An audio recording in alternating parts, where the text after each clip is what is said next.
The church routinely removes missionaries from areas deemed to be unsafe or that are experiencing civil unrest.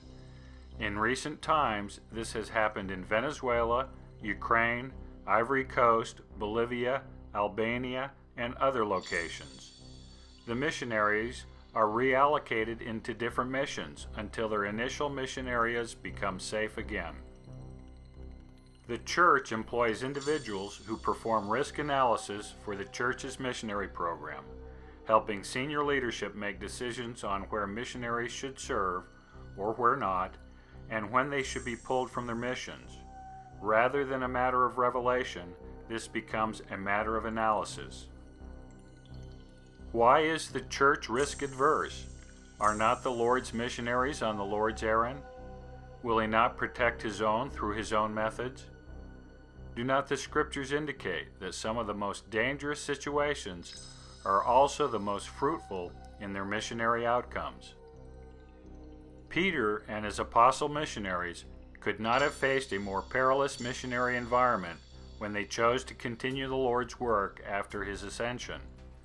Christ's crucifixion had been engineered by the church leadership, who still held tremendous sway over punitive actions in Jewish lands. Indeed, they were imprisoned multiple times. The missionary work did not stop. Missionaries were not evacuated. Angels were sent in to ground zero and aided the beleaguered missionaries. Paul and Silas were also imprisoned. A residence of one Jason with whom Paul lodged was attacked by a mob. Paul would later nearly be killed by a mob in Jerusalem if it had not been for the Roman soldiers. Paul even suffered at the hands of church leaders, being beaten by a high priest, and escaped a plot to kill him. Being on the Lord's errand did not translate into safety. Danger is an inherent part of missionary work.